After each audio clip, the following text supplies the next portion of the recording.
오늘의 영상에서는 제가 라이브를 했었죠. 그 라이브 중에 일반 학교 특수학급이랑 특수학교의 장단점과 제 취학유의 경험을 말씀드렸을 때 한번 이렇게 말씀드린 적이 있을 거예요. 특수학교에 가기에는 지적 수준이 너무 높고, 그런다고 일반 학교에 가기에는 너무 또 낮은 아이들, 그러니까 언밸런스한 아이들은 제가 이런 말을 했을 거예요. 특수학교, 특수학급 이 두 개를 선택할 때 어떤 거를 위주로 제가 말씀을 드렸었냐면 그러니까 엘리트로 이제 취급을 받으면서 편안하고 아주 그러니까 좋게 말하면 자존감을 높여줄 수 있는, 나쁘게 말하면 허영심만 가득한 아이로 키울, 허영심만 가득한 아이, 그러니까 지 잘난 맛에 그냥 떵떵거리고 살고 편하게 살게 하고 싶은 경우에는 특수학교를 가라. 우리 아이가 좀 부족할진 모르겠지만 일반적인 사회 안에서 생활하는 거를 조금 가르쳐 주고 싶다 했을 때 일반 학교 특수학급을 가라는 식으로 얘기를 했었는데, 그 외적인 거로 하나 더 말씀을 못 드린 게 있어서 우선 오늘은 그걸 좀 말씀을 드려보려고 해요. 뭐냐면 그렇게 양쪽의 입장인데, 일단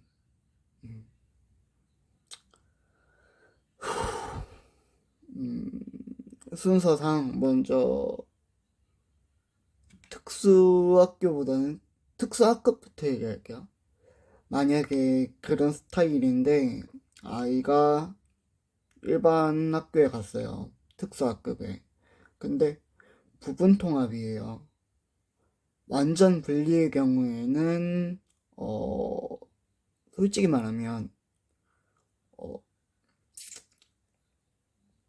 완전 분리는 일반 학교 특수학급을 가도 솔직히 아이에게 도움을 줄 수 있는 거는 많이 없을 수도 있어요.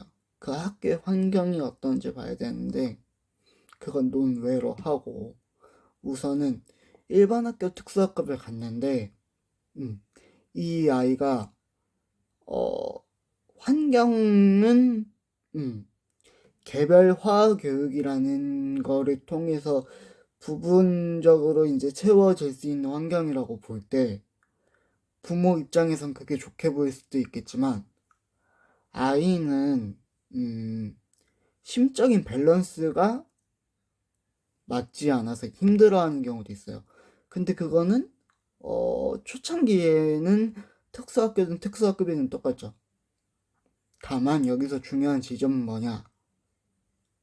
한 학기에 반 이상이 지났는데 또는 한 학기 지나고 1년이 다 돼가는데도 애가 너무 힘들어한다. 그리고 아이가 약간 무리에 섞이지 못하고 아이들한테 안 좋은 그거를 당하는 것 같다. 그랬을 때는 아이가 양육자나 부모나 아니면 선생님한테 말하기 힘들 수가 있어요. 그랬을 때 캐치를 못하고 시간이 지나게 되면 오히려 더 힘들거든요. 그랬을 때 제가 가장 추천드리고 싶은 방법은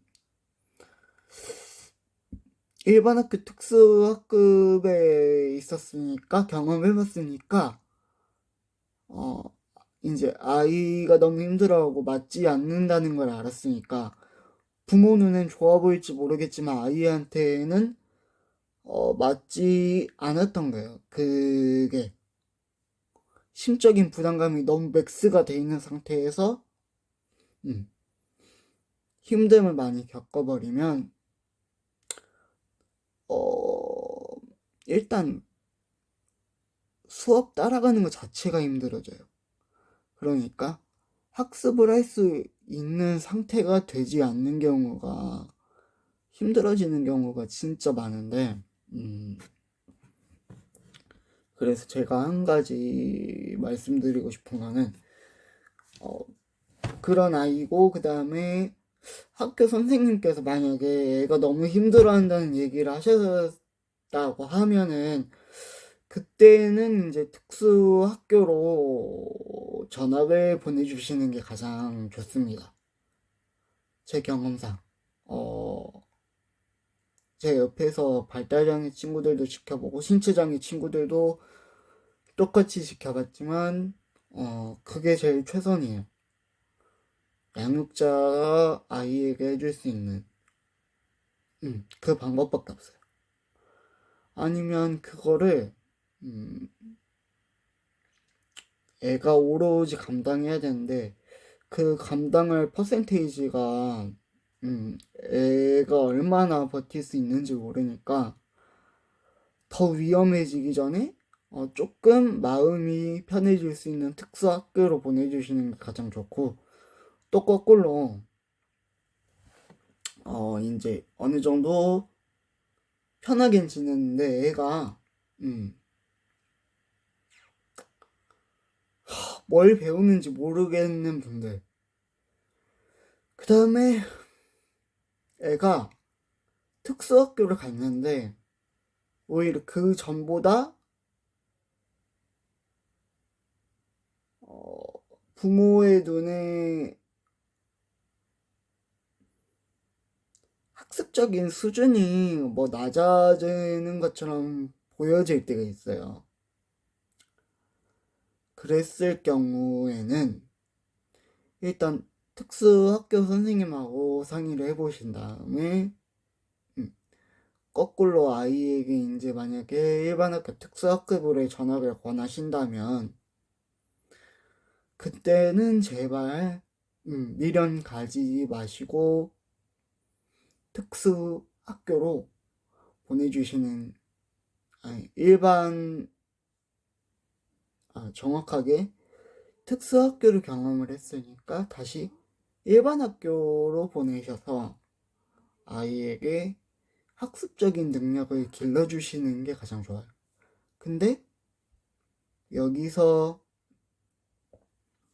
명확히 짚고 넘어가셔야 될 거는 특수학교라고 해서 다 수준이 낮은 게 아니에요. 수준이 높은 경우도 있어요. 지체장애 학교, 시각장애 학교, 청각장애 학교가 대부분 그런 케이스인데 특수학교에서 특수학교로 옮길 수도 있고 일반 학교로 옮길 수도 있는데 우선 일반 학교는 제가 라이브에서 말씀드렸듯이 그런 거는 해드릴 수는 있으나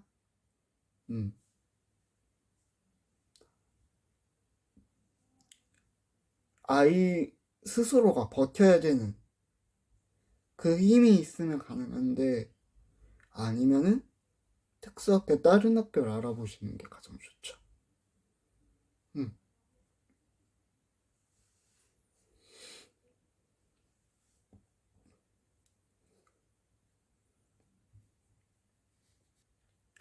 아이가 힘들어한다고 취약 유예를 하시게 되면 또 학교에 돌아갔을 때 제가 취약 유예 때문에 힘들었던 점을 설명드렸죠. 그런 것처럼 또 다른 커다란 힘듦이 하나가 더 기다리고 있어요. 그렇기 때문에 취약 유예라는 것보다 차라리 전학을 하는 게 아이의 그 과정상에서 아이에게 부담을 덜 줄 수 있는 방법이에요. 뭐 쉬었다가 금방 회복이 되면서 회복 탄력성이 좋아서 회복이 되는 경우도 있는데, 대부분의 장애를 가진 친구들은 회복 탄력성이 좋은 친구들은 아직까지는 그렇게 크지 않아요. 신체 장애를 가졌던 발달 장애를 가졌다. 근데 여기서 중요한 지점은 모든 아이들이 다 그렇진 않다.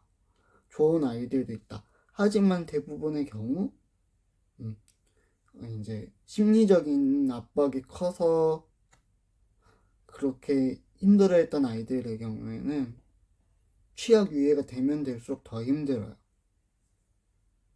그 압박이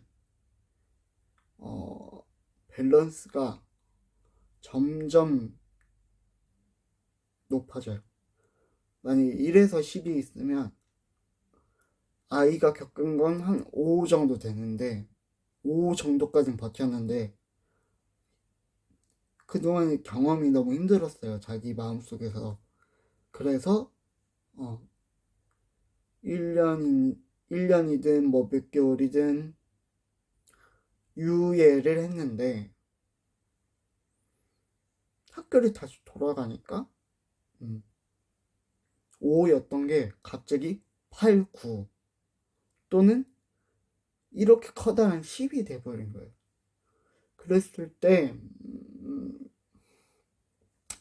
아이는 할 수 있는 게 많지 않다. 선생님이 아무리 신경 쓰고 양육자가 아무리 신경 쓰더라도 아이는 그 경험이 뇌리에 박혀서 변하기 쉽지 않을 수 있다. 이게 팩트예요. 저는 취약 유예보다는 차라리 아이가 제 나이의 학교를 가서 제 나이의 학교를 가서 그때 사회를 부딪혀야 돼요. 그때 그 시절의 사회를. 6개월, 1년 이거 차이 엄청 커요. 부모들한테도 그만큼의 시간이 늘고 힘드시고 크겠지만 아이한테는 제가 겪어본 결과 10배, 20배, 뭐 심하게 느끼는 아이 같은 경우는 100배까지도 느낀다는 애들이 있었어요. 그렇기 때문에 취약 유에는 그런 스타일의 아이들의 경우에는 진짜 생각하고 또 생각하고 진짜 제대로 꼼꼼하게 따질 거 다 따져보고 이 아이가 얼마만큼 버틸 수 있는지 그 안에서 얼마만큼의 버틸 수 있는 힘이 있는지 그거를 잘 들여다보시고 이 아이가 버티는 힘이 부족하다 생각이 드시면 그거는 취약 유예보다는 전학을 차라리 마음이 편한 곳이 됐든 조금 더 공부를 할 수 있는 곳이 됐든 그 아이의 인지적 상황과 그 다음에 심리적 밸런스 부분을 고민하신 다음에 아이에게 조금 더 편하고 도움이 될 수 있는 방향으로 결정을 해주시는 게 가장 좋아요.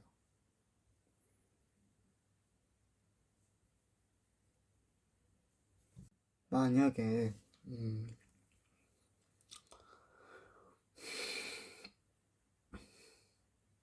나는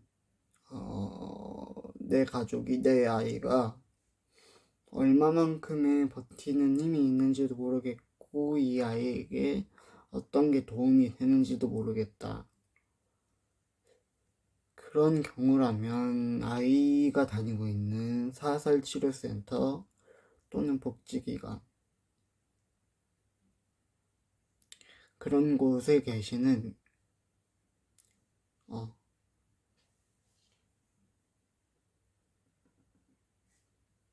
복지기관이라고 했을 때 주간보호나 이런 데 말고 그러니까 치료실이 재활치료실을 가지고 있는 장애인 종합복지관 같은 곳에 가셔서 이 아이를 가장 많이 겪어보신 선생님들께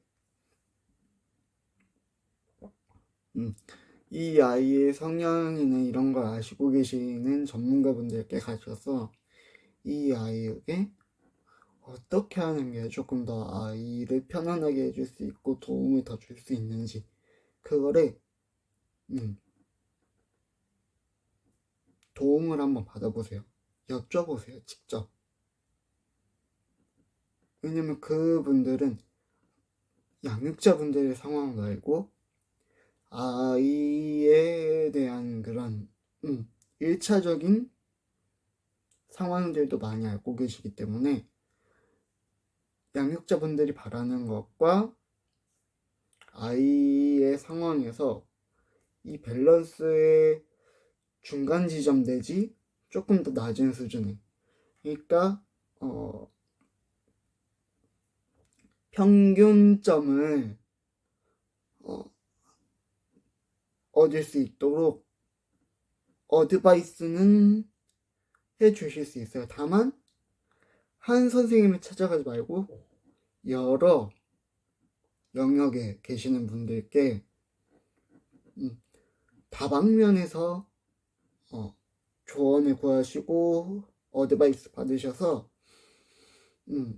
실제적으로 이 아이를 둘러싸고 있는 여러 선생님들께 여러 방면의 조언을 구하셔서 아이에게 조금 더 나은 선택지로 옮기시는 게 가장 좋습니다.